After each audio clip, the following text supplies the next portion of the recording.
बात कर रहे थे और ये जो उन्होंने बताया कि स्वामित्व योजना और साथ साथ ई ग्राम स्वराज ऐप, इसके बारे में उन्होंने बताया कि किस तरह से ये एक क्रांतिकारी कदम है। वास्तव में इससे क्या कुछ फर्क पड़ जाएगा, बहुत कुछ तो हमें बताया, लेकिन इस पर और ज्यादा चर्चा करने के लिए और किस तरह से जमीन पर जो है, ग्राउंड पर जो है, कैसे पंचायतों को मजबूत बनने की पूरी प्रक्रिया चल रही है, इस पर बातचीत करने के लिए मेरे साथ दो मेहमान इस वक्त और जुड़ रहे हैं। परिचय करवा दूं, मेरे साथ आलोक प्रेम नागर जी हैं। आलोक प्रेम नागर जी संयुक्त सचिव हैं मिनिस्ट्री ऑफ पंचायत राज मंत्रालय में, और मेरे साथ दूसरे मेहमान जो हैं दिल्ली से जुड़ रहे हैं, डॉक्टर दिनेश के त्यागी, जो कि CEO हैं CSC e governance service India limited, जो कि दरअसल गांवों में जिस तरह से लगातार जो है, जब हम बात करते हैं कि गांव में किस तरह से लगभग काम हो रहा है, कॉमन सर्विस सेंटर कैसे काम कर रहे हैं, उस पर हमको जो है विस्तार से बताएंगे। लेकिन आलोक जी, मैं आपसे इस चर्चा की शुरुआत करता हूं। अभी हमें बहुत कुछ चीज़ें जो हैं हमको अभी तोमर जी ने बताई। कुल मिलाकर ये जो चीज़ें हैं, कैसे क्रांतिकारी बदलाव, क्योंकि सिंगल डिजिटल प्लेटफॉर्म होना और दूसरी बात स्वामित्व जो है, ये जो योजना है, इससे दरअसल किस तरह का फर्क आप देखते हैं अगले कुछ सालों में आने वाला है गांव की जिंदगी में, पंचायतों की कुल मिलाकर उनमें काम में? धन्यवाद। ई ग्राम स्वराज यूनिफाइड पोर्टल है जो कि कई एप्लीकेशंस को मिलाकर एक कर देगा, उनको एक करने का ये प्रयास है। ये जो अलग अलग एप्लीकेशंस होती हैं, ये होती है जिनमें से एक होती है प्लान प्लस, जिसके बारे में आदरणीय मंत्री जी ने अभी बताया कि उसके ऊपर बड़ी सारी प्लान्स अपलोड हो चुकी हैं। तो गांव वालों ने अपनी प्लान बनाकर GPDP पोर्टल पे अपलोड करनी होती है। उसके साथ एक एप्लीकेशन होती है अकाउंटिंग की, उसके बाद एक एप्लीकेशन होती है एक्शन सॉफ्ट, जिसपे की प्रोग्रेस मॉनिटरिंग की जाती है, और जब एसेट बन के तैयार हो जाती है तो फिर वो नेशनल एसेट डायरेक्टरी में चली जाती है। इसमें कार्य बहुत पहले से शुरू हुआ है और मैं यहाँ बधाई देना चाहूँगा NIC को, जिन्होंने कि बहुत मेहनत करके इस प्रोजेक्ट के साथ वो शुरू से जुड़े रहे हैं। और अब ये ऐसे हालात हो गए थे जहाँ पर हमें ये अगला बड़ा कदम उठाना ज़रूरी हो गया था। अच्छा, क्या हालात हो गए थे? मंत्री जी ने बताया कि 2,44,000 GPDP अपलोड हो चुकी हैं जी। इसके अलावा जो प्रिया सॉफ्टवेयर है, उस पर लगभग 2,19,000 पंचायतें उसका एक्टिवली इस्तेमाल करती हैं। और 31 मार्च को जो फाइनेंशियल ईयर क्लोज हुआ, इसमें 1,80,000 पंचायतों ने अपना एनुअल काउंट क्लोज भी कर दिया है। PFMS public finance management system एक पेमेंट पोर्टल है जो कि गवर्नमेंट में हमारी सैलरी भी उसी के ज़रिए आती है।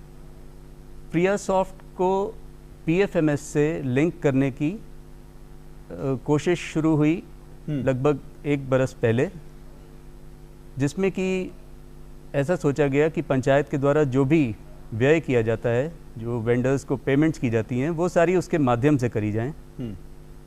सो इस 1 बरस में लगभग 1,40,000 ग्राम पंचायतें ऑन बोर्ड हो चुकी हैं प्रिया सॉफ्ट PFMS पे, और उनमें से 1,04,000 एक्टिवली उसमें ट्रांजैक्शंस कर रही हैं। मतलब कोई भी काम है, कोई रास्ते का काम है, वहाँ पे आपको बालू की, सीमेंट की पेमेंट करनी है, तो फिर वो कोई चेक नहीं करता उसके लिए, वो प्रिया सॉफ्ट पे एंट्री होती है, उसका वाउचर बन के बैंक को एडवाइस चली जाती है, और जो वेंडर आपका रजिस्टर है उसके खाते में वो पैसे अपने आप पहुँच जाते हैं खुद ब खुद। तो GPDP हो गया, प्रिया सॉफ्ट हो गया, तो अब जरूरत थी इन सबको जोड़ने की,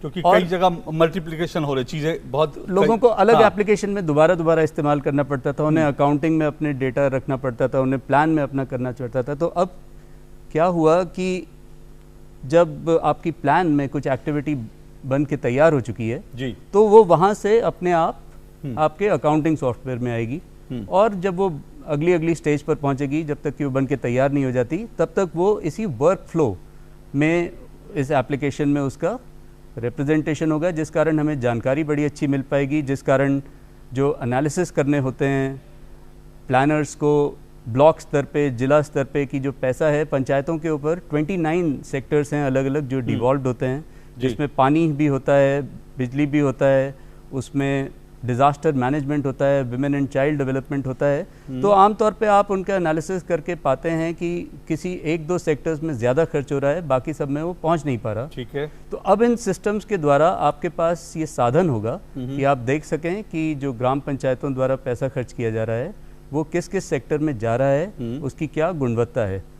गुणवत्ता के लिए एक नया जो एप्लीकेशन आज माननीय प्रधानमंत्री जी द्वारा लॉन्च की गई, तो उसमें आप पंचायत के डिटेल्स एंटर करके, एक LGD कोड भी होता है जो कि आपको इसी से पता चल जाता है, लोकल गवर्नमेंट डायरेक्टरी, वो विलेजेस के एक यूनिक ID की तरह है। तो आप उसमें वो जब एंटर करेंगे तो आपको वो गत वर्ष के जो मेन उसके मदवार खर्च हुए वो डिटेल आपके सामने आ जाएगा। हाँ। सो अब इस लेवल की पारदर्शिता हो चुकी, कह सकते हैं कि पारदर्शिता भी एक और नए लेवल पर है, और साथ साथ काम करने का जो पूरा तरीका है जी, वो भी बहुत हद तक बदल रहा है। तो मैं दिनेश जी आपके पास आ रहा हूं। दिनेश जी, ये जो 3 लाख से ज्यादा कॉमन सर्विस सेंटर बताए जाते हैं, जब हम आज पंचायती राज दिवस पर बात कर रहे हैं, पंचायतों को मजबूत बनाने की बात कर रहे हैं, गांधी जी की बात कर रहे हैं कि ग्राम स्वराज का जो उनका सपना था वो तब पूरा होगा जब पंचायतें उतनी सशक्त बनेंगी, तो इसमें जो कॉमन सर्विस सेंटर हैं वो किस हद तक जो है इंपॉर्टेंट भूमिका निभा रहे हैं। और साथ साथ मैं ये भी जानना चाहूंगा कि आंकड़ों में हमारे पास 3 लाख कॉमन सर्विस सेंटर तो हैं, लेकिन वास्तव में क्या हम ये भी कह सकते हैं कि करोड़ों किसान इसको इस्तेमाल कर रहे हैं? क्या कोई ऐसा आंकड़ा है कि अब ये कह सकें कि दरअसल देखिए किस तरह से किसानों के लिए ये एक इंपॉर्टेंट टूल बन चुका है? आज देश में कॉमन सर्विस सेंटर की जो संख्या है 4 लाख के करीब है। 4 लाख, जी, अच्छा, 4 लाख के करीब है। और सभी पंचायत ज्यादातर कवर्ड है, जिसमें हर एक में कॉमन सर्विस सेंटर्स है। और पंचायत के अलावा कुछ अर्बन और सेमी अर्बन एरियाज में भी कॉमन सर्विस सेंटर्स हैं। Common service centre digital India का एक भाग है, अभिन्न अंग है, और उसका भी मकसद है कि हम डिजिटल इंक्लूजन करें और एम्पावरमेंट करें, लोगों का एम्पावरमेंट हो, अनेबलमेंट हो, इंफॉर्मेशन, नॉलेज, स्किल लोगों को प्रोवाइड की जाए, ताकि गांव और शहर में जो डिफरेंस है, जो अंतर है, वो कम हो सके। और जब लोगों को सारी इंफॉर्मेशन, नॉलेज, स्किल अपने गांव में ही मिल जाएगी, तो उनको वो शहर जाने की जरूरत शायद नहीं पड़ेगी। और जो स्वराज का मकसद है कि हम स्वराज क्रिएट करेंगे, तो कॉमन सर्विस सेंटर की भूमिका बहुत अहम है उस स्वराज में भागीदारी देने के लिए। कॉमन सर्विस सेंटर की एक एसेंस ये भी है कि कॉमन सर्विस सेंटर गांव का वही लड़का या लड़की चलाते हैं, तो उसकी क्रेडिबिलिटी बहुत अच्छी होती है। उसके पास डिजिटल इंफ्रास्ट्रक्चर है और वो टेक्नोलॉजी के माध्यम से लोगों को सर्विस प्रोवाइड करता है, और उसके पास कनेक्टिविटी भी होती है। आज जैसे माननीय प्रधानमंत्री जी ने कहा कि देश में 1,25,000 पंचायत में भारत नेट है।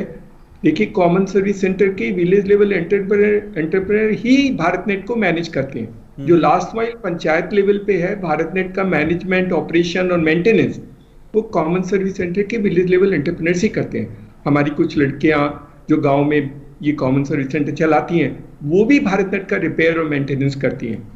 तो भारत नेट की सिनर्जी, भारत नेट की वजह से इंटरनेट की एक्सेस लोगों को दी जाती है। हम लोग फाइबर टू होम भी देते हैं, वाईफाई भी देते हैं, और वाईफाई चौपाल के माध्यम से आज एक जगह का संवाद वाईफाई चौपाल के माध्यम से ही पंचायत में हुआ। एक प्रधान जो पीएम के साथ, ऑनरेबल पीएम के साथ जो वार्तालाप हुआ, उसमें प्रधान ने भारत नेट की वाईफाई चौपाल की कनेक्टिविटी को यूज किया। तो कॉमन सर्विस सेंटर के माध्यम से कनेक्टिविटी प्रोवाइड की जाती है। कॉमन सर्विस सेंटर के माध्यम से हम लोग बाकी जो डिजिटल इंक्लूजन के प्रोग्राम्स हैं, एक एक्सेस टू बैंकिंग है।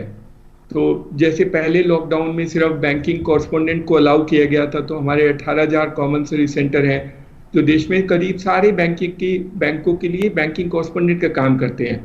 तो ये लोग, और एक हमारा आधार अनेबल पेमेंट सिस्टम है, उसके माध्यम से भी हमारे करीब 30,000 के करीब सेंटर्स हैं जो ये काम करते हैं। तो करीब 50,000 पहले लॉकडाउन में की फेज में भी कॉमन सर्विस सेंटर लोगों को उनकी फाइनेंशियल जो रिक्वायरमेंट्स है उनके लिए मदद करते थे जी। अब भारत सरकार ने डीबीटी तो इतना ट्रांसफर कर दिया, लेकिन वो महिलाएं या बच्चे या वो बूढ़े या वृद्ध लोग बैंक में जाने में उनको मुश्किलें होती हैं।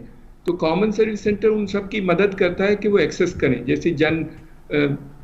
जैसे 20 करोड़ महिलाओं को जनधन अकाउंट होल्डर्स को 500 रुपए दिए गए, तो उनको बैंक जाने की जरूरत नहीं है, वो अपने कॉमन सर्विस सेंटर से पैसे निकाल सकते हैं। तो त्यागी जी, मैं आपसे बहुत संक्षेप में सिर्फ ये जानना चाह रहा हूं, जैसे अब कॉमन सिविल आप जो सेंटर हैं वो हैं ई ग्राम स्वराज ऐप और साथ साथ जो है स्वामित्व योजना, क्या कह सकते हैं कि एक तरह से ये गांव को अपने आप में एक यूनिट की तरह से एक आत्मनिर्भर यूनिट बनाने की दिशा में ये एक बड़ा स्टेप है, ये कह सकते हैं हम?